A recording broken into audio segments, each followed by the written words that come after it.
Yes, alright, reka nongere mbasuhuze mbifurize kumererwa neza cyane mwe mudukunda mukadukurikirana buri munsi kuri channel yanyu Rutamu Talk Zone TV iwabo w'abasportif.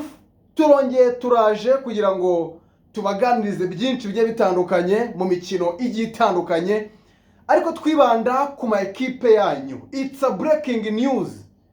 Iyi ni weekend ikomeye cyane, abantu benshi barahuze cyane kubera ama equipe national, ariko makrebe yanyu bari kwitegura shampiyona. Breaking news ya mbere turaza guca muri equipe ya Rayon Sport. Muri equipe ya Rayon Sport hamaze iminsi hari saga n'umwuka utari mwiza hagati y'ubuyobozi, abafana ndetse n'imitoreze muri rusange. Ibi byose byatewe nuko equipe maze iminsi iri kwitwara, equipe maze iminsi yitwara nabi cyane, iratsindwa mu firirizo umunsi ku munsi. Ariko zimwe mu ntego abaremwa mwakwiye kumenya nuko equipe yanyu kuri match igomba kuzaba tariki 18 z'ukwezi kwa 10 kuri Kigali Pele Stadium. Rayon Sport bakira equipe ya Rutsiro Football Club, ngo niyo match yo gutangiriraho run unbeaten, gutwara igikombe cya shampiyona batongeye gutakaza. Ese bizakunda muri equipe ya Rayon Sport? Ibyo byose nibyo ndi kwibaza, ariko nawe ubyibaza. Ariko ikintu nyamukuru nkuzaniye kuri uyu mugoroba ni ukurebera hamwe cyangwa se akazoza byamaze guhabwa umurongo. Ibya Rotifi muri equipe ya Rayon Sport byamaze guhabwa umurongo nyuma yo gushaka tugacukumba tukagera kuri contract ye, ndetse n'ibyavugiwe mu nama. Na nyuma y'inama President Tade na Paul Muvunyi barongeye baricara barebera hamwe akazoza ka equipe ya Rayon Sport. Breaking news bafana ba Rayon, ni mwicare mutuze, Rotifi aracyari umutoza wanyu. Tugiye kuza tuganira ku byaganiwe mw'iyo nama muri rusange, hanyuma tunabihuze nibyo natwe turi kubona muri iyi minsi. Content ni Rayon tujye kuganiraho n'akazoza kayo. Hanyuma ikintu cya kabiri nibiza kudukundira turongera twikoze kuri equipe ya APR Football Club. Ese ko APR yahagaritse Dawuda Yusefu na Mamadou Sy bakaba bakomeje kuboneka mu myitozo ya APR, niki cyabaye?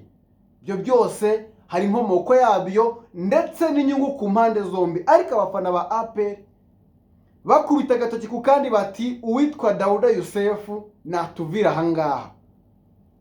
Ni nyuma yo kwibuka ibyabaye muri sezi ishize, APR igakina phase retour yose ikankeswa cyane hagati mu kibuga, bikanatuma isubira ku isoko ijye gushaka Pichu kubera ikibazo cya Dawuda Yusefu. No kuri uyu munsi APR igiye kwakira equipe ya Mukura, bakire Kiyovu Sport, hanyuma bideplace bagira ubavuguke n'ikipe ya Rutsiro badafite Dawuda Yusefu. Ese nindi ibintu bigenderamo? Byo byose tugiye kuza tubiganira muri rusange. Wowe cyusabwa nta kindi, bana natwe ukora subscribe, koresha na comment magroup agiye atandukanye. Turabizi neza ko mudukunda kandi mutugaragariza ibyiza buri munsi, ariko nimba utarakanda kuri subscribe uyu niwo mwanya kugira ngo ukandeho byibura tuzamuke tugeze ku 4,000 by'aba subscribers. Ntabwo ngiye kongera kuza kuri scenario yatubayeho kuri channel ya mbere, ariko sofa ningi nayo twayizamura dufatanyije bikaba byakunda muri rusange. Ntabwo nshaka kubatindira kuri kamera, ndashaka gukoresha iminota mike ishoboka, ariko tukaganira ibintu by'ingenzi cyane. Ariyo mpamvu nutumva kino kiganiro ngo kirangize, hari ibintu byinshi uzamenye utinze uraza kuba wiyimye. Very nice ku bantu mwese tugiye kuzamukana, ariko cyane cyane abakanze kuri subscribe. Nzongera ngaruka ngamba mbashimire kujya umwihariko, bera ko mukwiye amashimwe menshi cyane. Equipe ya Rayon Sport mu mikino imaze iminsi iri gukina, zimwe muri polemique cyangwa se critique zavuzwe cyane ni ibijyanye n'imitoreze cyangwa se imiyoborere ya equipe ya Rayon Sport nyuma yuko imaze iminsi yitwara nabi, itsindwa bya hato na hato. So abantu benshi bakaza bakavuga bati ntabwo Rayon Sport ifite karite cyangwa se babakinyi beza bo kuyifasha gusabiriza cyangwa se kwirinda aya magambo yose. Abandi bakaza bakavuga ngo Rayon Sport ntabwo dufite ubuyobozi buhamye bwiza bwatuma tugira ekipe ikomeye. Abo ngabo nabo kuri side imwe twabumva. Hakaba n'abandi baza bakavuga bati uyu mutoza dufite ntabwo amerita gutoza ikipe nka Rayon Sport bijyanye n'amateka na parcours ye muri management ya coaching. So ni ibintu bitatu byatangiye kugaragara nyuma yo gusabwa n'ikipe ya Singida bakanatsindwa n'ikipe ya Police Football Club. Ibyo bintu byazamuye saga polemique, tubona abafana ba Rayon abenshi biramanta. Amwe mu makuru twakiraga nuko umutoza Perezida Tade yari yaramaze gutegura ibaruwa isezerera witwa Rotifi iri ku meza, igisigaye ari ukuyisinyaho. Ariko hakazamo about clause muri kontara ye, bakaba barisanze bagomba kugenda gate kugira ngo batagwa muri riske nk'iya Robertinho kwisanga bongeye guhanishwa kutagura abakinnyi. So ubu rero icyo mwamenye muri biganiro ku mpande zombi, umwanzuro wamaze gufatwa kuri Rotifi. Icyaje kwemezwa nuko Rotifi arakomeza gutoza ekipe ya Rayon Sport n'ikimenyimenyi arimo arakoresha imyitozo we na staff ye. Bantu benshi baraduhamagara cyane mu biganiro dukora bakavuga bati ibya Rotifi bihagaze bite, bimeze bite kadasezera muri ekipe ya Rayon Sport. So ibyo byanteye kwicara nsubira inyuma muri archive ubwo uyu mugabo yajyanaga amasezerano n'ikipe ya APR Football ya Rayon Sport. Ababonye kontara binakunze naza kuyibasharinga mukayireba, ariko ababonye kontara nuko ikipe ya Rayon Sport yakoze amasezerano na Rotifi, ariko ku ngingo yabo ya 9, ku gace ka 9 karimo ibintu byinshi gasobanuye. Ingingo ya 9 yemerera ekipe nka Rayon Sport n'ubuyobozi bwayo na komite muri rusange, mu gihe bakwikira bakajajinga bagasanga ikipe ya Rayon Sport itari gushima imyitwarire cyangwa se forume za ekipe muri rusange, Rayon Sport yemerewe gusesa amasezerano na Rotifi hatabayeho integuza. Iyo ngiyo abafite contract tukunze kubireba ni ku ngingo ya 9 kuri release clause zirengera ekipe ya Rayon Sport. So nyuma y'ibyo byose rero Rayon Sport imugomba amezi 3, ubwo ni ibihumbi 15 by'amadolari bamuhereza ku mezi 3 yaragiye gukurikira kugira ngo Rotifi ave muri ekipe ya Rayon Sport. So inama yabaye rero ibyavugiwemo burya twabeshwe byinshi, ntabwo harimo umugambi wo gusesa amasezerano na Rotifi. Cyo kintu abantu bakimenye, niwo mwuka twarimo, ariko is a false, isn't true, sibyo, nta hantu bihuriye n'ukuri. Ndabyibuka yari body yarimo abayobozi b'ikipe ya Rayon Sport bagiye batandukanye, barimo cyane bigaragaza bavuga bati buri kimwe cyose twagikurikirana muri ubu buryo ABCD, ibintu bikagenda neza. Ariko haganirirwe ko batandukana n'ibyo, ariko nanone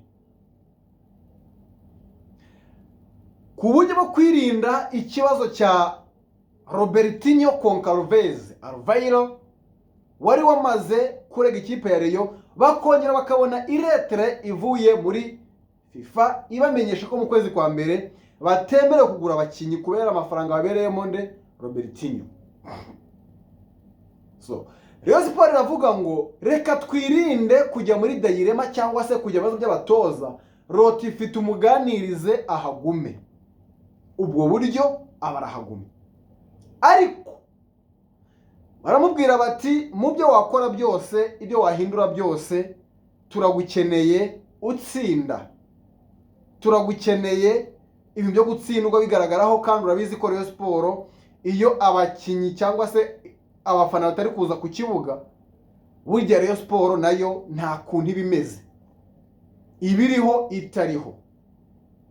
So baravuga bati rero gabanya gutsindwa mbere y'ibindi byose, utangirire kuri ekipe ya Rutsiro uyishwanyaguze, n'andi ma ekipe azaza ufatireho, tugwane no kugarura abafana ku kibuga.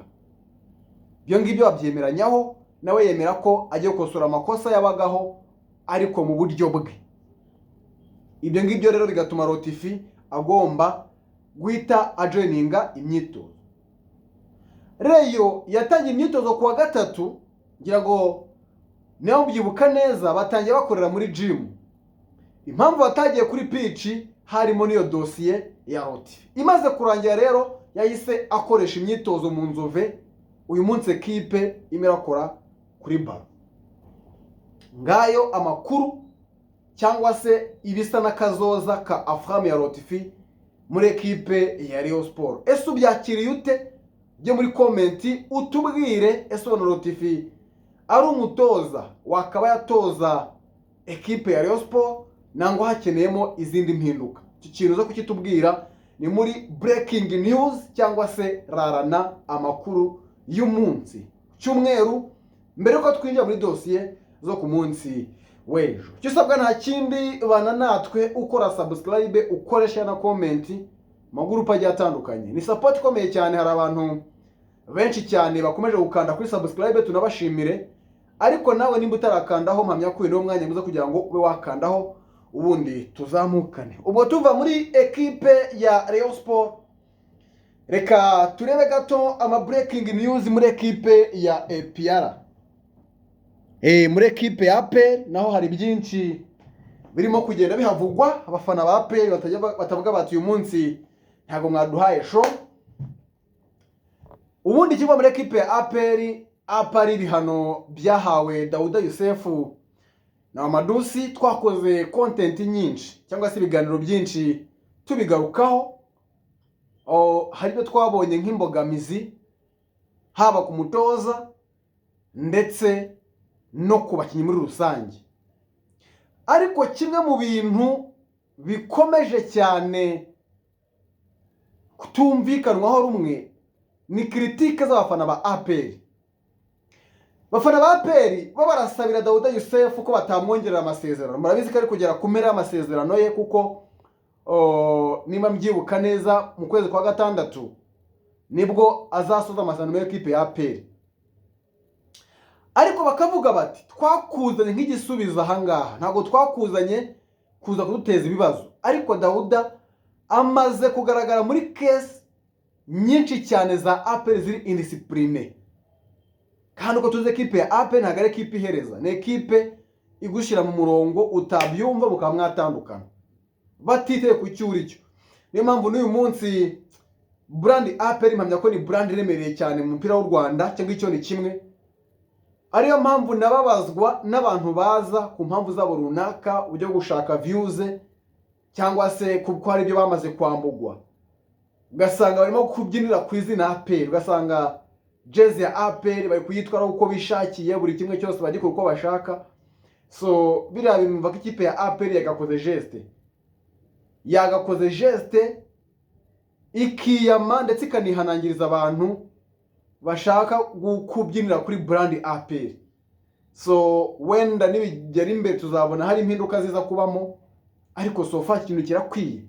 Ntabwo abantu b'abasivile bagakwiye kwicara ku bitangazamakuru byabo ngo baze batangaza amagambo akasa APR babyinira kuri jazz, aho kugira ngo babe igisubizo no kugira inama APR mu byakosora, ubu ugasanga no bari guteza iki ibindi bibazo. So APR yakoze statement ikiyama bano bantu bakomeza kugenda bayisiga icyasha muri rubanda muri rusange. Ariko n'abafana bakavuga bati Dauda Yusefu ntabwo watubereye imfura, twaragutunze dukina phase retour yose tutagufite, byanatumye twankeswa cyane dutsindwa ibitego byinshi kuri stabilité muri mediane, haba ku babanzamo no kuri bande touche, kubera ibibazo byawe bindi byihariye maneno ntashaka kuvugaho kuri kano kanya. hadaciye kabiri turakubuze shampiyona igitangira, kandi twabonye ko APR iri mu bihe bibi byo gutsindwa cyane. Bakeneye gutsinda kugira ngo abafana n'abakinnyi muri rusange bongere bagaruke muri mudu ya APR mu kintu ya shampiyona. None tukubuze kuri match ya Mukura, kipe ya Mukura no ma ekipa akomeye agora amakipe manini, ariko inagira mediane ikomeye, ucunze nabi yakwambika ubusa, yagutamaza. So ibyo byose abantu babihuza bakavuga bati why not, kuki tutamusezerana mu kwezi kwa 3 bagasoza amasezerano. So nta gahunda ihari yo kuba bamusezerera muri iyi minsi, ariko sofa makuru hari nuko Dodo Joseph atazongera amasezerano mu kwezi kwa 6. Ibya Mamadou si byo biracari kuri negotiation, ntabwo birasobanuka neza. Berakwe banateye intambwe baza gusaba imbabazi ubuyobozi bwa APR, bavuga bati amakosa yabayeho yakozwe, ariko ni mutwihanganire. So ubwo rero iki tugomba kureba ku buyobozi bwa APR, ko no byose bafite mu biganza. Tugomba kureba nimba hari statement bakora mbere yuko byose bibaho, cyangwa se nawe bamushyira mu gatebo nk'abandi. Gusa icyo bamenya nuko yamaze gukubitwa ibihano by'iminsi igera kuri 30 batagaragara mu ma event ari international ya APR. Ariko imyitozo n'imishahara yo nk'uko umugabo Jado Dukuze n'abandi bajya batandukanye bajya babidushumangira babitubwira, nuko bazakomeza kuba muri ekipe na lokali muri rusange. So urumva umutoza Taleb ni weakness cyangwa se ikibazo gikomeye cyane kutajya bano bagabo, ariko sofa yabagira atabagira agomba gukina match.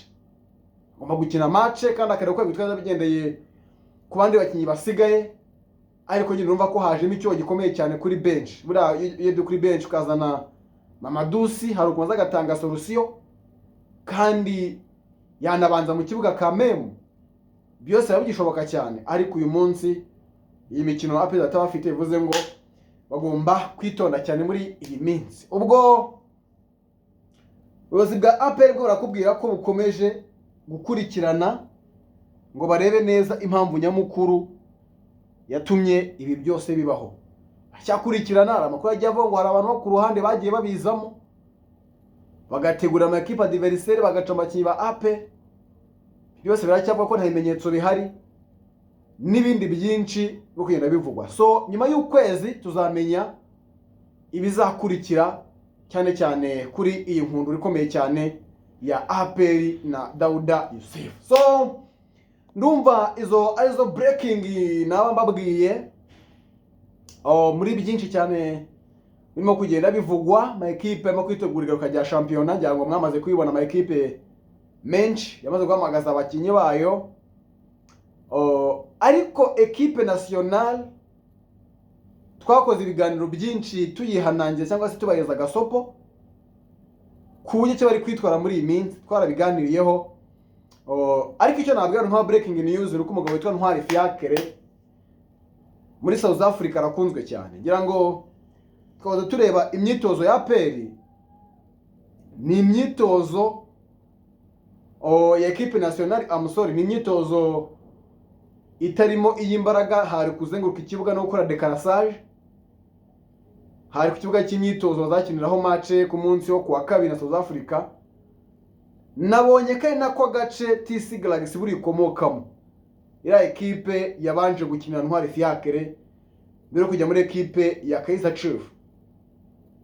So hari abafana benshi cyane rero, hari abafana benshi cyane bavuye hanze baraza kumushyigikira, bafata amafoto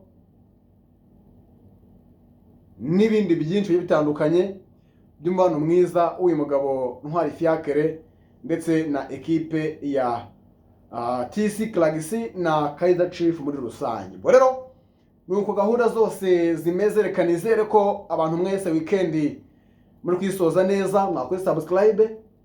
Wari umwanya muto cyane wo kugira ngo twongere twiyibutse tuganira amakuru y'atandukanye kugenda avugwa, cyane uko iyi weekend irangiye. Ni muri gahunda ya rarana makuru cyane cyane muri content y'imikino tugenda tuganira. Kora subscribe, ukoresha na comment mu groupe agiye atandukanye, hanyuma tuzamukane neza cyane 5 kwa 5.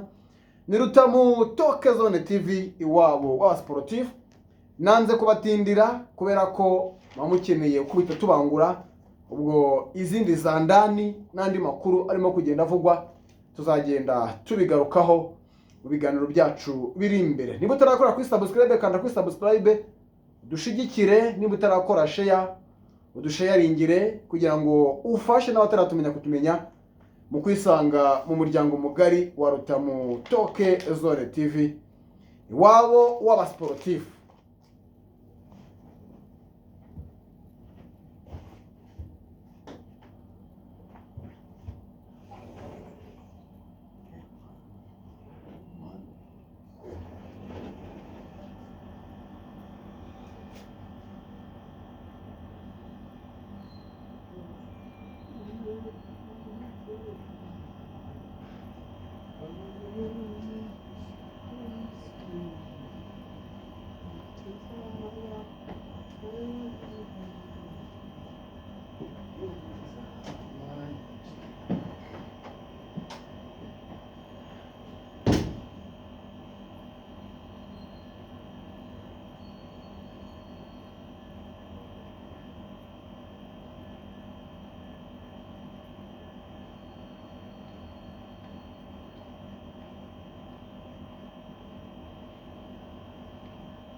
Imvura izagwa nyinshi izabatemana,